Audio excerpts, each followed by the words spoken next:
ব্যবহারের ব্যাপারে কোনো বিধিনিষেধ নাই, কিন্তু এটাকে 25 কিংবা তার ডিগ্রি কিংবা তার বেশিতে রাখতে হবে। সচিবালয়ের জন্য একই, এবং আমরা ক্যাবিনেট সেক্রেটারিকে আমি দিচ্ছি, আদেশ সরকারি পত্র দিচ্ছি যাতে সচিবালয়ে, কারণ ওই যে এনফোর্সমেন্টটা প্রথম হতে হবে আমাদের ঘর থেকে। সচিবালয়ে আপনারা জানেন যে আমরা করার আগে আমরা বলেছিলাম শীতকালে চালানো যাবে না, এবং আমি কিন্তু সেটা মেনে চলেছি। যারা আমার রুমে গেছেন আপনারা দেখছেন যে আমাদের ওই জন্য আমরা এটা এখান থেকে শুরু করবো। এবং আমি আপনাদের মাধ্যমে এই যে সাংবাদিক ভাইদেরও, ভাই এবং বোনদের আমরা সহায়তা কামনা করি, এবং আপনাদের সবার যদি সহায়তা পাই তাহলে আমরা আশা করি যে রোজার মাসে মানে বিদ্যুতের চাহিদা এবং সরবরাহের মধ্যে একটা ভালো আমরা দেখতে পাবো এবং আসন্ন ভবিষ্যৎ।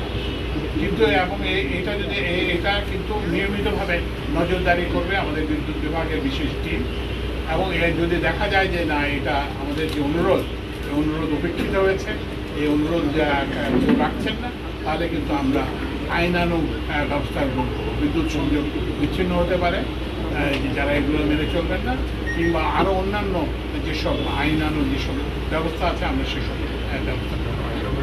বাংলাদেশে এখন বর্তমানে কোটি মানুষের আস্থার ভালোবাসায় 11 বারের মতো দেশের 1 নম্বর রেফ্রিজারেটর ব্র্যান্ড ওয়ালটন। তো আজকে ওই জেলা প্রশাসক সম্মেলনে জেলা প্রশাসকরা এবং বিভাগীয় প্রশাসকরা আমাদেরকে তাদের এলাকার বিভিন্ন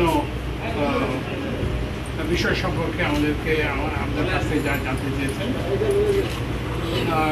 সড়কের জন্য, নতুন সড়কের জন্য, তারপরে বিদ্যমান সড়ক মেরামতের জন্য, বিদ্যুতের বিষয়ে, তারপরে জ্বালানির বিষয়ে, এবং রেলের বিষয়ে, নতুন রেল স্থাপন, রেল স্টপেজের ব্যাপারে, থামার ব্যাপারে, বিভিন্ন ব্যাপারে তারা আমাদের জিজ্ঞেস করছে।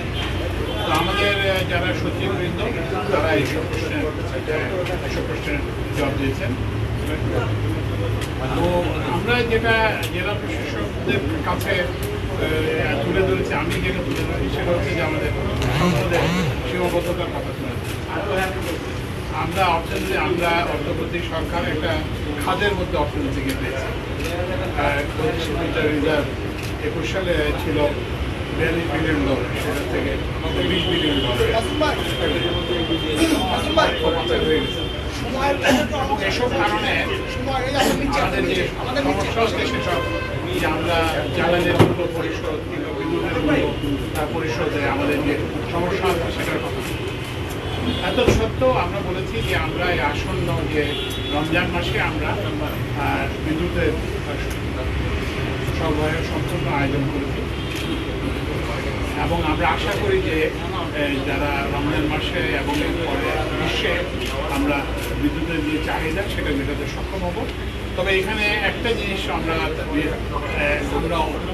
অনুরোধ জানিয়েছি জেলা প্রশাসকদের এবং বিভাগীয়, এবং আমি এই বিষয়ে আমার যে উপদেষ্টা পরিষদের সহকর্মীরা তাদেরকেও আমরা চিঠি দেব।